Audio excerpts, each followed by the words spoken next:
Dialog tentang kaum dalam Islam yang menganggap Allah punya tangan, kaki, wajah, dan tempat. Prof, setelah kita membahas evolusi kata dewa ke Tuhan, saya menemukan satu kelompok dalam sejarah Islam yang disebut Mujasimah. Mereka meyakini Allah punya tangan, kaki, wajah, bahkan zat yang bertempat.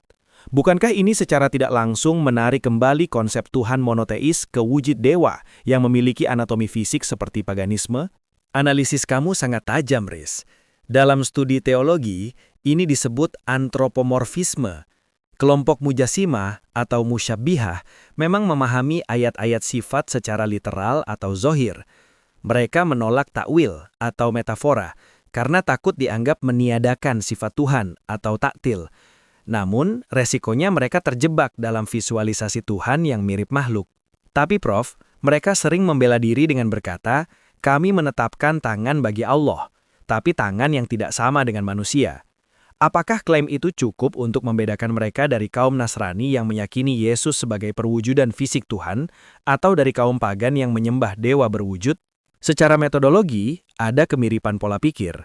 Imam Al-Razi dalam kitabnya Asas Al-Taqdis menjelaskan bahwa pikiran manusia secara alami cenderung pada hal-hal yang bersifat indrawi. Kaum pagan sulit menyembah sesuatu yang tidak tampak, maka mereka membuat patung dewa. Kaum Nasrani meyakini firman menjadi daging, inkarnasi.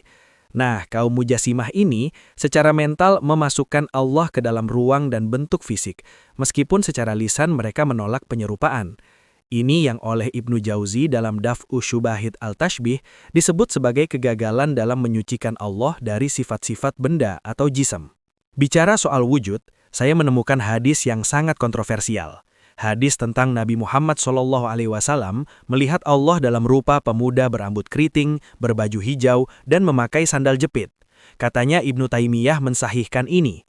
Bagaimana seorang profesor melihat ini dalam konteks sejarah? Itu adalah hadis Al-Amrod. Kamu benar, Ibnu Taimiyah membahasnya panjang lebar dalam Bayan Talbis Al-Jahmiyah.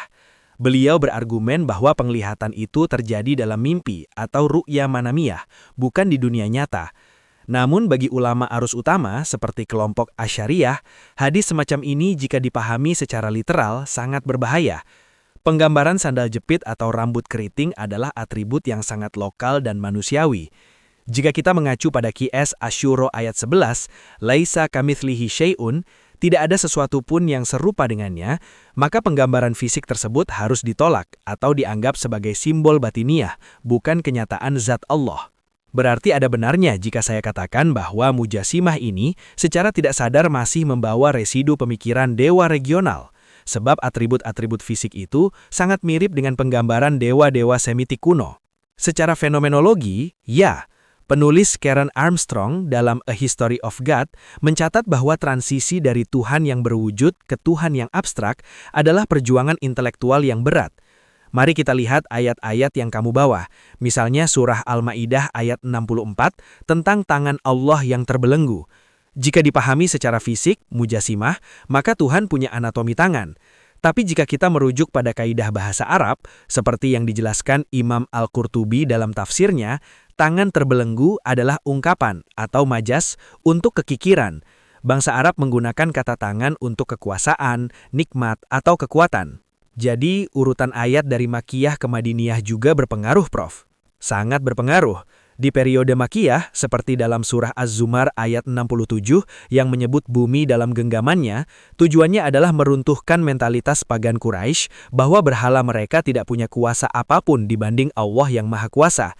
Di periode Madiniyah, seperti dalam surah Al-Fat ayat 10, tangan Allah di atas tangan mereka digunakan untuk memperkuat ikatan janji setia atau baiat. Bukan berarti ada tangan raksasa di atas mereka, tapi itu simbol kehadiran dukungan ilahi. Kesimpulan saya begini, Prof. Kata Tuhan dan dewa bersandingan di kamus karena keduanya adalah objek sembah. Tapi monoteisme murni mencoba memutus hubungan fisik atau anatomi tersebut. Kelompok Mujasimah dalam upaya mereka menjadi paling setia pada teks justru tanpa sadar mengembalikan Tuhan ke dalam kotak dewa yang memiliki jasad. Kesimpulan yang sangat akademis, Riz. Itulah sebabnya Imam Al-Ghazali dalam Iljam Al-Awam an Ilmil Kalam memperingatkan agar orang awam tidak terjebak dalam bayangan fisik saat membaca ayat-ayat sifat. Karena begitu kita membayangkan Tuhan punya kaki atau rambut keriting, bahkan jika kita bilang tidak seperti manusia, kita sebenarnya sudah menciptakan satu dewa baru di dalam kepala kita. Dan itu adalah akar dari berhala mental. Terima kasih, Prof. Ini memberi saya landasan kuat untuk menulis bahwa Tuhan dalam monoteisme seharusnya benar-benar terbebas dari sisa-sisa penggambaran dewa fisik agar keesaannya menjadi mutlak.